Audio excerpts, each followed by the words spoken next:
वाहनක් යනවා.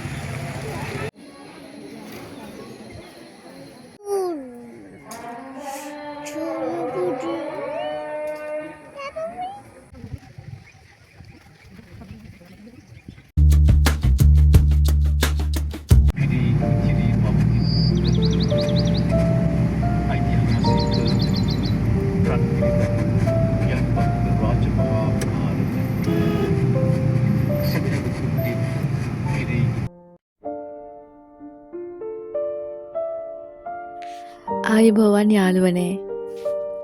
ඉතින් අද මම මේ අරන් එන්නේ කලින් වීඩියෝ එකේ දෙවෙනි කොටස. ඇල්ල වැල්ල වාය හරහා ගමන් කරපු අපි ඊළඟට ගමන් කරන්නේ ඌව පළාතේ මොන්රාගල දිස්ත්‍රික්කයේ බුත්තල පැලපත්ත ප්‍රදේශයේ පිහිටලා තියෙන දෙමටමල් විහාරය බලන්න. මේ විහාරය ගොඩක් සුවිශේෂී පුදබිමක්. මොකද අපේ රටේ රාජකීය සහෝදර ප්‍රේමය සහ ලාංකීය ඉතිහාසය උඩු යටිකුරු කරපු හැරහුම් ලක්ෂයකට සාක්ෂි දරන තැනක් තමයි මේ දෙමටමල් විහාරය කියලා කියන්නේ. ඔයාලා දන්නවද දෙමටමල් විහාරයේ පිහිටලා තියෙන්නේ බුත්තල නගරයේ ඉඳලා ඔක්කම්පිටිය පාරේ කිලෝමීටර් 4ක් විතර ගියාම. මේ විහාරයට දෙමටමල් කියන නම හැදුන හැටි ගැන ජනප්‍රවාද නම් ගොඩක් තියෙනවා. ඉතින් මේ මතවල් අතරින් ප්‍රධාන මත 3ක් තියෙනවා. ඒ තමයි මේ ප්‍රදේශයේ ගොඩක් වෙලාට දකින්න ලැබිලා තියෙනවලු මේ දෙමට කියන මල්. ඉතින් මේ දෙමට සහ මල් කියන වචන දෙක එකතු වෙලා තමයි මේ නම හැදිලා තියෙන්නේ කියන එක තමයි පළවෙනි මතය. දෙවෙනි මතය තමයි මේ දෙමට මල් කියන්නේ දුටු මතින් මල්. ඒ කියන්නේ පූජා කළ හැකිතරම් පූජනීය ස්ථානයක් කියන අදහසින් තමයි මේ නම හැදිලා තියෙන්නේ කියලා තමයි දෙවෙනි මතය වෙන්නේ. තුන්වෙනි මතය තමයි දුටුගැමුණු කුමාරයාගේ මෑණියන් වන විහාර මහාදේවිය සිහිපත් වීම සඳහා දෙව්මව් මල් විහාරය ලෙස හඳුන්වලා තියෙනවා. පස්සේ ඒක දෙමටමල් වූ බව තමයි ජනප්‍රවාදයේ සඳහන් වෙන්නේ. මේ දෙමටමල් විහාර ඉතිහාසය ගැන ඔයගොල්ලෝ දන්නවද? අපි එනම් බලමු මොකද්ද මේ දෙමටමල් විහාරයේ ඉතිහාසය කියලා. මේ විහාරය ගත්තහම මේක ක්‍රිස්තු පූර්ව දෙවනි සියවස දක්වාම ඒ කියන්නේ කාවන්තිස්ස රජතුමාගේ කාලේ තියෙන අන්නේ කාලයටම දිව යනවා. එතකොට මේ කාවන්තිස්ස රජතුමාගේ අවෑමෙන් පස්සේ ඔහුගේ මේ ළමයි දෙන්න වුණ දුටුගැමුණු කුමාරයයි තිස්ස කුමාරයයි අතර ලොකු සටනක් ඇති වුණා. ඒ සටන ඇති වුණේ රාජ්‍ය බලය බෙදා ගන්නයි කණ්ඩුලතාව ලබා ගන්නයි. ඉතින් ඉතිහාසයේ සඳහන් වෙන විදිහට නම් යුදගනාව ප්‍රදේශයේ පිහිටි මේ දරුණු සටනින් තිස්ස කුමාරයා පරාජයට පත් වෙලා තියෙනවා. ඉතින් ඒ පරාදුන තිස්ස කුමාරයා ඇවිල්ලා හැංගිලා තියෙන්නේ මෙන්න මේ දෙමටමල් විහාරේ. එතකොට ඒ කාලේ විහාරාධිපතිව වැඳිදලා තියෙන්නේ ගෝදත්ත කියන තෙරුන් වහන්සේ. ඉතින් ඒ තෙරුන් වහන්සේ ඇතුළු මහා සංඝරත්නය මේ තිස්ස කුමාරයාව රහසින් ඇඳක් අස්සේ හංගලා ආරක්ෂා කරලා තියෙනවා. එතකොට ඒ වෙලාවේ දුටුගැමුණු කුමාරයයි එයාගේ සේනාවයි ඇවිල්ලා මේ විහාරය වට කරලා තියෙනවා. ඊට පස්සේ වට කරලා මේ සංඝරත්නයෙන් අහලා තියෙනවා මේ කුමාරයා ඉන්නවද කියලා. කියන්නේ තිස්ස කුමාරයා මේ හැංගිලාද ඉන්නේ කියලා අහලා තියෙනවා. ඊට පස්සේ මේ සංඝරත්නය උපක්‍රමශීලීව උත්තරයක් දීලා මේ තිස්ස කුමාරයාව බේරගෙන තියෙනවා. ඊට පස්සේ මේ සංඝරත්නය මැදිහත් වෙලා මේ දුටුගැමුණු කුමාරයාවයි තිස්ස කුමාරයාවයි සමාදාන කරලා තියෙනෙත් මේ පිම්බීමේදීම තමයි. ඉතින් ඒක නිසා මේකට දෙමටමල් විහාරය කියලා කියන්නේ. ඒ කියන්නේ මේ ලංකා ඉතිහාසයේ සහෝදර සමගිය ඇති කරපු අතිශය වැදගත් ස්ථානයක් විතර තමයි මේ ස්ථානය සඳහන් වෙන්නේ.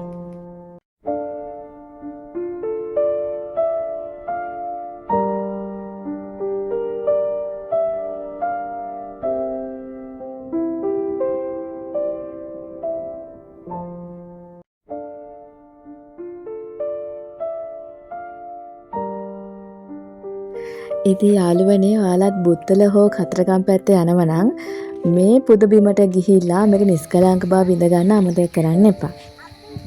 ඉතින් ඔයාලට මගේ වීඩියෝ බලද්දී මේ හැම තැනම ඓතිහාසික කතාවත් ඔයාලට දැනගන්න ලැබෙනවා. ඉතින් අනිවාර්යයෙන් මේ දේවල් දැනගෙන ගියා නම් ඔයාලට මේ පුදබිම් බලද්දී ඇත්තටම ලොකු වටිනාකමක් එකතු වෙනවා. දෙමටමල් විහාරය බලලා අපි ඊට පස්සේ මේ යන්න පිටත් වෙන්නේ මාලිගාවිල පන්සල බලන්න. ඉතින් අද වෙසක් පෝය දවසනේ. ඉතින් ඒක නිසා අද ගොඩාක් සෙනග ඉන්නවා. ඒ වගේම ලස්සන වෙසක් කූඩු හදලා තියෙනවා. හරිම ලස්සනයි. ඉතින් මාලිගාවිල පුරාණ රජමා විහාරය කියලා කියන්නේ දෙමටමල් විහාරය වගේම බුත්තල නගරයට ආසන්නයේම පිහිටලා තමයි තියෙන්නේ මේක. මේකත් ගොඩක් ඓතිහාසික වැදගත් සිද්ධස්ථානයක්. මේක පිහිටලා තියෙන්නේ මොණරාගල දිස්ත්‍රික්කයේමයි. ඒ කියන්නේ ඔක්කම්පිටිය ප්‍රදේශයේ. ඉතින් මේ පන්සල ප්‍රසිද්ධ වෙන්න ප්‍රධානම හේතුව තමයි මේක පිහිටලා තියෙන අතිවිශාල හිටබුද්ධ ප්‍රතිමා වහන්සේ, ඒ වගේම දඹේගොඩ මෛත්‍රී බෝධිසත්ව ප්‍රතිමාවත්. අපි දැන් මුලින්ම බලන්න යන්නේ දඹේගොඩ මෛත්‍රී බෝධිසත්ව ප්‍රතිමාව. මාලිගාවෙල හිටබුද්ධ ප්‍රතිමා වහන්සේට චුට්ටක් එහයින් තමයි මේ බෝධිසත්ව ප්‍රතිමාව පිහිටලා තියෙන්නේ. මේකත් අඩි 32ක් පමණ උසයි. ඒ කියන්නේ මේක මෛත්‍රී බෝධිසත්වයන් වහන්සේ උදෙසා තමයි මේ නිර්මාණය කරලා තියෙන්නේ. මේකේ අලංකාර කැටයම් තියෙන ප්‍රතිමාවක්. ඒ වගේම තමයි මේකේ සඳහන් වෙනවා අතීතයේදී ඇස් රෝග වලින් පෙළෙන ජනතාව තමන්ගේ සුවය ප්‍රාර්ථනා කරන්න මේ බෝධිසත්ව ප්‍රතිමාවට වන්දනාමාන කරලා තියෙනවා කියලා ජනප්‍රවාදයේ කියවෙනවා. ඉතින් ඔයාලට පේනවා ඇති මෙතනට ආවොත් මේක සංරක්ෂණය කරලා තියෙන්නේ කොහොමද කියලා. මේ මාලිගාවිල විහාර භූමිය පුරාම ඉස්සර කාලේ හදපු ඒ කියන්නේ පිළිම ගෙවල් වල නටබුන්, ගල්කණු, පියකැට පෙළවල්, ඒ කියන්නේ මේ තව පැරණි පොකුණු, සිරිපතුල් ගල් වගේ දේවල් රාශියක් දකින්න පුළුවන්. මේ පිළිමේ දිහා ඔයාලා හොඳට බලන්නකෝ. ඔයාලට පේනවද මේකේ ඔටුන්න මැද්දේ කුඩා බුදු පිළිමයක රූපයක් තියෙනවා. ඒකේ අබලෝකිතේශ්වර ලක්ෂණයක් වගේ තියෙනවා. ඉතින් මේකේ විශේෂත්වය තමයි යන්නේ ඒක. ඉතින් මේ මාලිගාවිල බුදු පිළිම වහන්සේ වගේම මේ ප්‍රතිමාවත් කාලයක් විතර වනාන්තරයේ තිබිලා මේක කැබලි වලට කැඩලා ඒ කියන්නේ පස් වලින් වැහිලා තමයි තිබිලා තියෙන්නේ. ඊට පස්සේ 1990 දශකයේ මුල් භාගයේදී ඒ කාලේ හිටපු පුරාවිද්‍යා බලධාරීන් ඇවිල්ලා මේ බිදී ගිය කොටස් එකින් එක ආය පාරක් තියලා ඉතින් මේ වගේ නිර්මාණය කරලා තියෙනවා. ඉතින් අද අපි දකින්නේ මේ උදාර ස්වරූපයෙන් තියෙන මේ කෙලින් කරලා තියෙන මේ දඹේගොඩ බෝධිසත්ව ප්‍රතිමාව.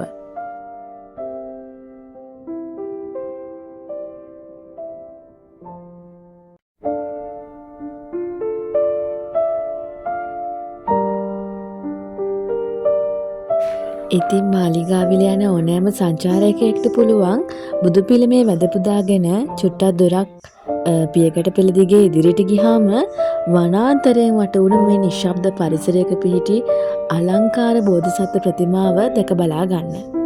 මේ ප්‍රතිමාවේ ඉතිහාසය සහ නිර්මාණකරු ගැන කතා කරොත් එහෙම ක්‍රිස්තු වර්ෂ 700 වසරේදී රෝහණ රාජ්‍ය පාලනය කරපු අග්ගබෝධි කුමාරයා විසින් තමයි මේ මාලිගාවිල බුදු පිළිමයයි ඒ වගේ මේ දඹේගොඩ බෝධිසත්ව ප්‍රතිමාවයි කියන දෙකම නිර්මාණය කරලා තියෙන්නේ. මේ මාලිගාවිල බුදු ප්‍රතිමා වහන්සේ කියද්දිම මතක් වෙන්නේ චිත්‍ර විෂය. මොකද චිත්‍ර කලාවටත් තියෙනවා මේ බුදු පිළිම වහන්සේලා ගැන ඉගෙන ගන්න අපේ දුවල පුතාලට. ඉතින් ඒක නිසා මම හිතන්නේ මේක ගොඩාක් වැදගත් වෙනවා. ඔයාලත් මේ පැත්තට එනවා නම් අනිවාර්යෙන් මේ පිළිම දෙක බලන්න අමතක කරන්න එපා. මේ ප්‍රතිමාවේ උස ගත්තාම දල වශයෙන් අඩි 32ක් විතර වෙනවා. ඉතින් මේක සම්පූර්ණයෙන්ම තනි හුණු ගලකින් තමයි නිර්මාණය කරලා තියෙන්නේ.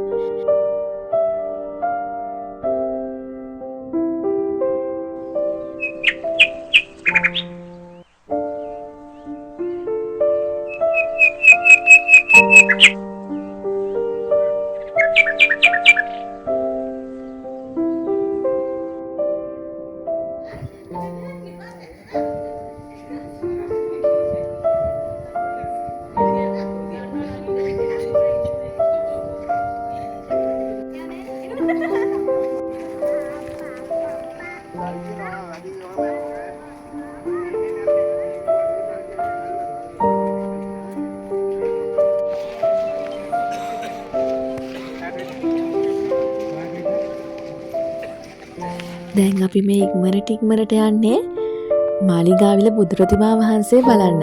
ඉතින් අද දවසේ ඇතුළත අපි බලපු ගොඩාක් දේවල් ඔයාලට මම ගෙනාවා. ඉතින් අද අපේ අවසාන ස්ථානයේ තමයි මේ මාලිගාවිල හිට බුදු ප්‍රතිමා වහන්සේ බලන එක. අපි නම් බලමු මේ බුද්ධ ප්‍රතිමා කලාවේ විස්මයජනක නිර්මාණයක් විදිහට සැලකෙන මේ සුවිශේෂී ස්මාරකය ගැන විස්තර ටිකක්. මේ බුද්ධ ප්‍රතිමාව කාලයගේ ඇවෑමෙන් මේ පුද බිමේ වනාන්තරයෙන් වැසී ගිහිල්ලා තියෙනවා. ඉතින් නිදන්නවරුන්ගේ හානි කිරීම, ඒ වගේම තමයි භූමිකම්පා වැනි ස්වභාවික හේතුන් නිසා මේ ප්‍රතිමාව ඇද වැටලා කැබලි වලට විදිලා පස් වලින් වැහිලා ගිලා තමයි තිබිලා තියෙන්නේ. ඉතින් 1980 90 දශකවලදී පුරාවිද්‍යා දෙපාර්තමේන්තුව මඟ පෙන්වීම යටතේ තමයි මේ ලංකාවේ ඉංජිනේරුවන්ගේ ශ්‍රමිකයන්ගේ දැඩි කැපවීමෙන් බිදී ගිය කොටස් ආයපාරක් එකලස් කරලා මේ ප්‍රතිමාව සාර්ථකව ඔසවලා ප්‍රතිසංස්කරණය කරලා තියෙනවා. ඉතින් මේ බුද්ධ ප්‍රතිමාවේ තියෙන සුවිශේෂත්වය තමයි ලංකාවේ තනි කළු ගලින් ඒ කියන්නේ ග්‍රැනයිට් පාෂාණයෙන් නෙල්ලා තියෙන විශාලතම සහ උසම නිදහස් හිටි බුද්ධ ප්‍රතිමා වහන්සේ මේක වීම. මේ නිදහස් කියන එකෙන් අදහස් කරන්නේ මව් පාෂාණයට සම්බන්ධ නොවි ස්වාධීනව කෙලින් කරලා තියෙන ප්‍රතිමාවක්. ඉතින් මේ බුද්ධ ප්‍රතිමාව උස ගත්තාම උස අඩි 37කුත් අඟල් 10කුත් වෙනවා. ඒකේ පිහිටුවා දෙන පద్මාසනයත් එක්ක සම්පූර්ණ උස අඩි 42ක් විතර වෙනවා. ඉතින් මේ ප්‍රතිමාවේ නිරූපණය වන්නේ අභය මුද්‍රාව. අභය මුද්‍රාව කියලා කියන්නේ මහා කරුණාව ජනතාවට අභය දාණය දෙන ස්වරූපයක් තමයි මේකෙන් පෙන්වුම් කරන්නේ. ඉතින් මේකේ ඓතිහාසික පසුබිම ගත්තහමත් ක්‍රිස්තු වර්ෂ 7 වෙනි සියවසේදී මේ ප්‍රතිමාව නෙලා ඇති බව තමයි ඉතිහාසඥයෝ නම් කියන්නේ. ඉතින් ඒ කාලේ අනුරාධපුර රාජධානියට අයිති ස්වාධීන ප්‍රදේශයක් විදිහට පැවතිලා තියෙනවා මේ රෝහණ රාජ්‍ය පාලනය කරපු අග්ගබෝධි කුමාරයා විසින් තමයි මේ ප්‍රතිමාව නිර්මාණය කරලා ඒ වටා විහාර සංකීර්ණයක් කරවූ බව මහා වංශයේ සඳහන් වෙනවා. මේ ඉතින් විශේෂත්වය තමයි මෙච්චර ටොන් ගාණක් බර තියෙන මේ ශෛලමය ප්‍රතිමාව වෙනත් ස්ථානයක තමයි නිර්මාණය කරලා තියෙන්නේ. පස්සේ මේ ස්ථානයට මේක ගෙනල්ලා සිරස් කරලා, කියන්නේ සිරස්ව කෙලින් තියලා තියනවා කියලා තමයි මේ විද්‍යාඥයෝ කියන්නේ. ඉතින් අතීතයේදී මේ ගඩොලේ නිම කරපු දැවැන්ත පිළිමගයක් මේක තිබිලා තියෙනවා කියලා නටබුන් වලින් අපිට හොයාගන්න පුළුවන් ගල් කණු අදටත් මේ ප්‍රතිමාව වටා දකින්න ලැබෙනවා. ඒ වගේම තමයි ඔයාලට තව මම විශේෂ දෙයක් කියන්නද. ඒ තමයි මට හස්බන්ඩ්ගේ තාත්තා කියපු විදිහට නම් මේ ප්‍රතිමාව අර කැබලි වලට කැඩලා කෙලින් කරන කාලෙදී හස්බන්ඩ්ගේ තාත්තත් මේකට සම්බන්ධ වෙලා තියෙනවා. එයාලා මේකට සම්පූර්ණ දායකත්වය ලබා දීලා තියෙනවා මේ ප්‍රතිමාව මේ වගේ ප්‍රතිසංස්කරණය කරලා නැවත තිබ්බා වගේම යටා තත්ත්වයටපත් කරන්න. ඉතින් හස්බන්ඩ්ගේ තාත්තා මේකට මුදලින් වගේම ශ්‍රමයෙන් ලොකු දායකත්වයක් දක්වුවා කියලා මට කිව්වා. ඉතින් එයාට ගොඩාක් සතුටුයි මේක නැවත ආයෙ බලන්න ආපු එක ගැන. අපිටත් සතුටුයි අපිත් මේකට යම්කිසි දායකත්වයක් දක්වලා තියෙනවා කියලා දැනගන්න ලැබුණාම.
අපේ දවසේ අවසානය ඔහොම තමයි සනිටුහන් උනේ.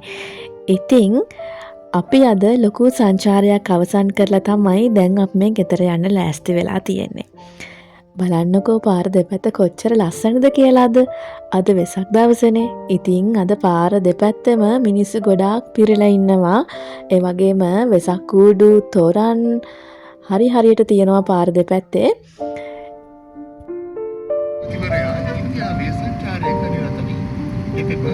ජනාධිපති ධුරයේ වැඩ බාර ගැනීමෙන් පසු සිදු කරන පළමු විදේශ සංචාරයේ බව ඉන්දියාවේ විදේශ කටයුතු අමාත්‍යාංශය සඳහන් කරයි. යනුව අද සිට ජූනි 3 ආචාර්යදී මියන්මාර ජනාධිපතිවරයා